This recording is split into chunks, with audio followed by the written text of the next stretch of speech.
오늘도 와주셔서 감사드리고요. 바로 사연 읽어보겠습니다. 안녕하세요. 저는 45살이고 딸을 하나 키우고 있는 직장인 여자입니다. 제 인생 얘기를 좀 해볼까 하는 마음에 이렇게 글을 쓰게 되었어요. 인생이 내 뜻대로 내 맘대로 되진 않는다고 하지만 저는 정말 제 뜻대로 맘대로 된 적이 한 번도 없었던 것 같아요. 부모야 제가 선택해서 고르는 게 아니니 부모를 잘못 만난 건 그냥 제 운명이겠다 생각을 했어요. 저는 어렸을 때부터 정말 가난하고 없이 살았어요.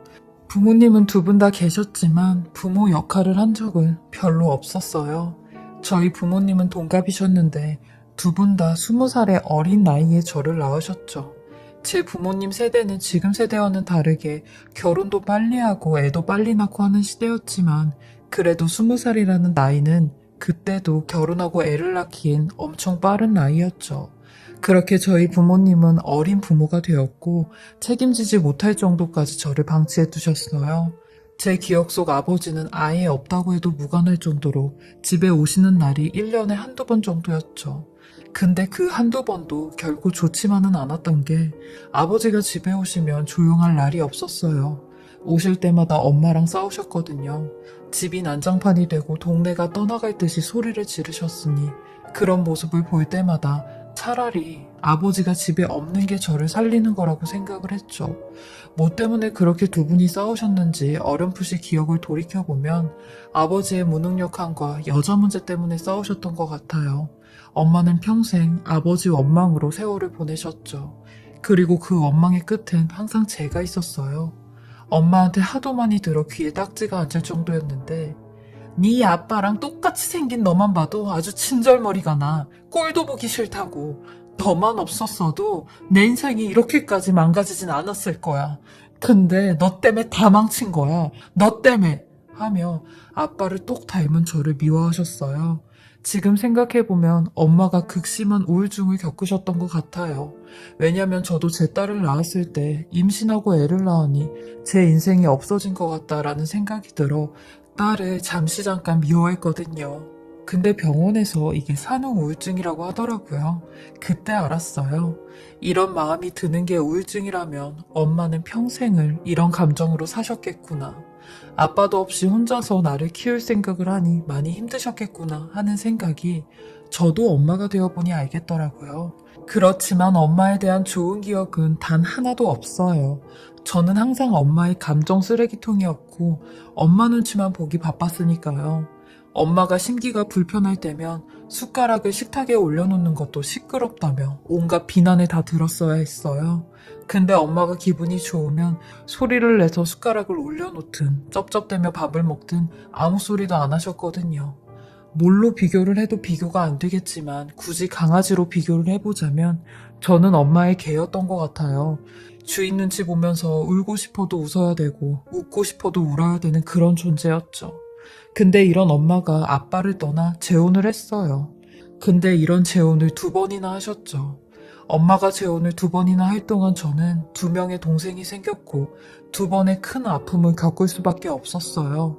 다행히 엄마는 저를 버리지는 않았고 재혼하실 때마다 절 데리고 들어갔어요. 이런 점은 엄마한테 고마웠죠. 근데 그 집에서도 가시방석이었던 게 새아빠들의 눈치를 엄청 많이 보면서 살았거든요. 혹시 내가 실수라도 하면 버려질까 하는 생각에 없는 사람처럼 지냈습니다. 그러니 말수도 점점 줄고 성격도 완전히 내성적이고 소극적인 사람이 되었어요. 근데 저는 제가 결혼하기 전까지 이렇게 활발한 사람인 줄은 남편을 만나고 처음 알게 되었어요. 그리고 행복한 결혼 생활을 하니 제가 굉장히 활발한 사람이었더라고요. 저는 이런 엄마의 품을 빨리 벗어나고 싶어 26살의 이른 나이에 결혼을 했어요. 그리고 다행히 제 유년기 시절을 보상이라도 받듯 가정적인 남편과 인자한 시어머니를 만나게 되었습니다. 특히 저희 시어머니가 엄마를 대신해 저한테 너무 잘해주셨어요. 저희 남편이 외동아들이었는데 외동아들을 둔 시어머니 같지 않게 저를 딸처럼 아껴주셨죠. 제 과거를 들으시고는 니는 이제 내 딸이다. 그러니까 나를 엄마라고 생각해 하며 친정엄마 둘이다 하셨죠. 수원 엄마가 힘들게 하면 원주 엄마한테 와서 속상하다고 하고 반대로 원주 엄마가 힘들게 하면 수원 엄마한테 가서 내 흉도 보고 그래. 우리 집에 우리 셋밖에 더 있냐? 똘똘 뭉쳐서 짧은 인생 행복하게 살아야지. 그 짧은 인생 서로 싸우고 미워하는 우리 시간이 너무 아깝잖니? 하시며 저만 보면 뭐 하나라도 더 주시려고 하셨던 분이세요. 제가 가족의 의미를 다시 깨닫게 한 분이시기도 하셨죠. 남편이 이런 시어머니를 보고 자라서 시아버님이 일찍 돌아가셨지만 이렇게 올바르게 컸나 보다 했어요. 그리고 저희 엄마는 절 시집 보내고 아예 연락이 끊겼어요. 그런데도 너무 행복했네요. 되려 엄마랑 연락을 안 하고 지내는 편이 더 마음이 안정적이었죠. 그런 행복 속에 저희 딸도 태어났고요. 하지만 저의 이런 행복을 불행의 여신이 질투라도 하듯 결혼 생활 딱 10년 만에 저한테 어마어마한 일이 하나 생기고 말았습니다. 도대체 내가 전생에 무슨 죄를 지었길래 이런 시련을 주는지 하늘이 원망스러웠습니다.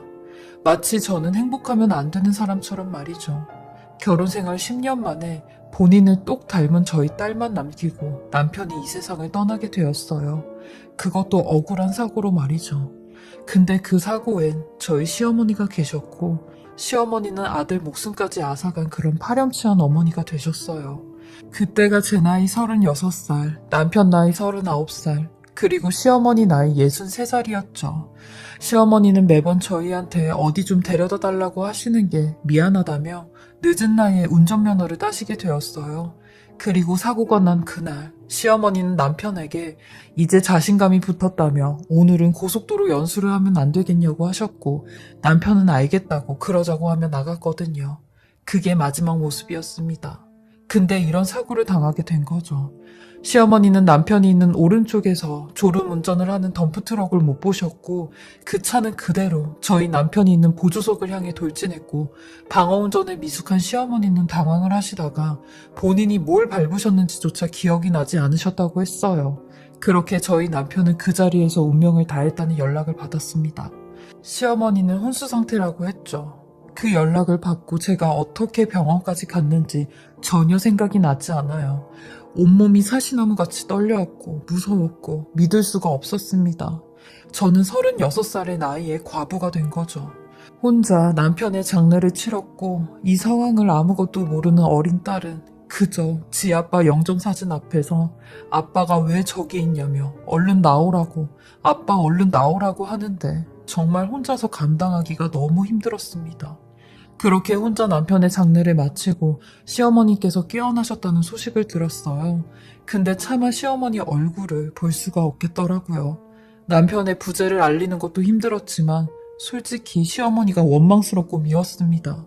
그날 제가 그렇게 나가지 말라고 얘기를 했는데도 기어코 나가 제 남편의 목숨까지 앗아갔다는 생각이 들어 솔직히 시어머니 얼굴이 너무 보기가 싫었어요. 그런데도 시어머니를 찾아가 전부 다 말씀을 드렸고 시어머니는 가슴을 부여잡고 주먹으로 가슴을 내치시며 내가 죄인이라고 내가 갔어야 됐는데 내가 죄인이라고 하시더라고요.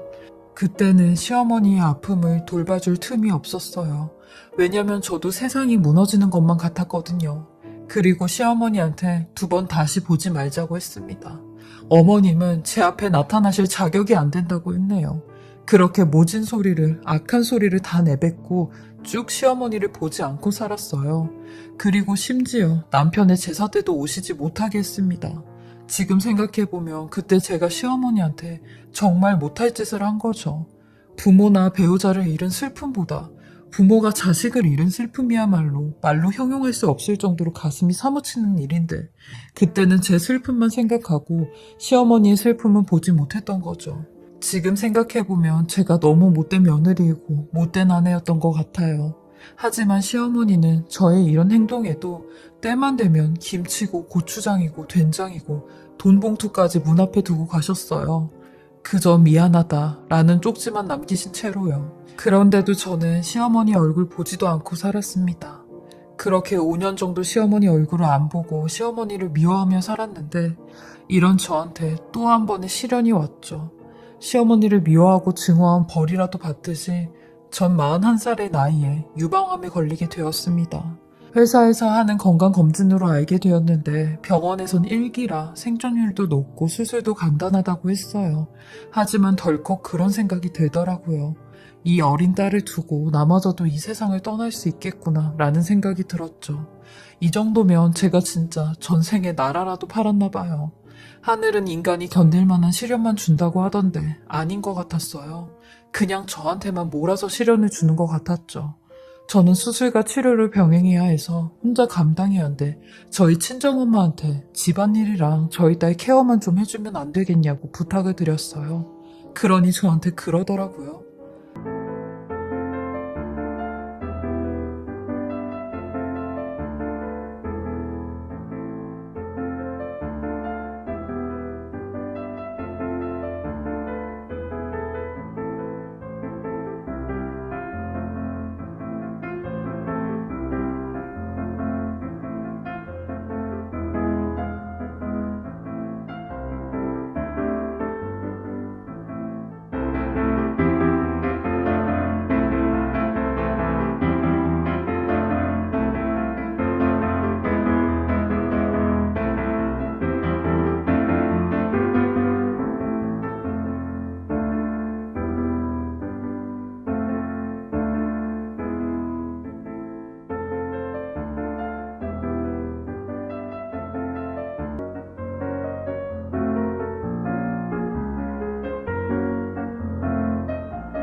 네 서방도 없고 네 CM이도 없으니까 이제 와서 나한테 그런 걸 해달라고?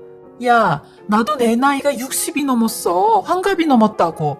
나도 누가 나를 돌봐줄 나이인데 내가 다 늙어서 너를 돌봐야겠니? 그리고 유방암 1기면 그거 안 죽는 암이잖아. 유방암이 제일 안 죽는 암이라는데 내가 바보야? 그것도 모르게? 너 이런 걸로 나한테 연락하지 말아라. 어디서 아픈 몸땡이 하고 와서 나한테 돌봐달라고 해?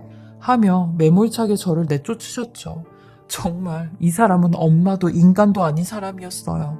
본인 말대로 60평생 저렇게 늙어가는 사람이었죠. 젊었을 때도 그러더니 더 지독해진 것 같았어요. 그러니 저는 이 모든 걸 혼자서 할 수밖에 없었습니다. 몸이 부서지는데도 울면서 이 짐을 다 짊어지고 갔죠. 그렇게 일주일 후면 수술을 받게 되는데 한밤중에 누가 배를 누르며 문을 막 두들기기 시작하는 겁니다. 저는 깜짝 놀라 인터폰을 봤어요. 시어머니였습니다. 지난 5년 동안 아무 소리 없이 현관문 밖에 뭘 두고 가셨던 분이 이렇게 벨까지 누르며 문까지 두드리시는데 저는 문을 열어드렸어요. 시어머니는 온몸이 땀으로 범벅이 되셨고 숨까지 헉헉거리시며 떨리는 몸으로 제 손을 잡으시는 겁니다. 그러면서 딸아, 내 딸아, 이렇게 아픈데 왜 나한테 말을 안 했어? 아프면 엄마한테 말을 해야지. 유방암도 암인데 어떻게 그 병을 혼자 짊어지려고 했어? 하시는 겁니다. 어머님, 제가 암에 걸린 거 어떻게 아셨어요? 오늘 저녁에 네 엄마한테 연락이 왔더라. 며느리가 암에 걸렸는데 시어머니란 사람은 뭐하고 있냐면서. 그 말 듣자마자 원주에서 내가 택시 타고 너한테 온 거야. 얼마나 무서웠어. 혼자 얼마나 힘들었어. 이제 다 괜찮아. 엄마가 왔으니까 다 괜찮아.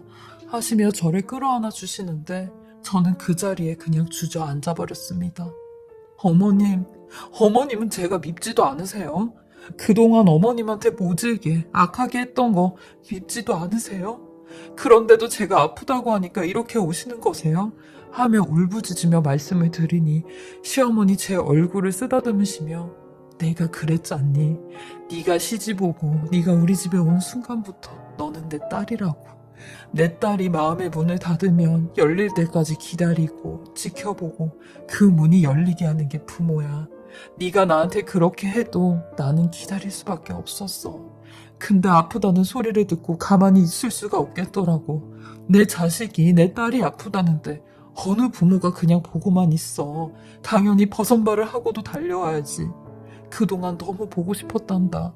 하시며 제 등을 어루만져 주시는데 그런 시어머니의 모습에 제가 한없이 작아졌고 죄송스러웠고 그동안 제가 시어머니한테 못되게 한 사실들이 원망스러웠습니다.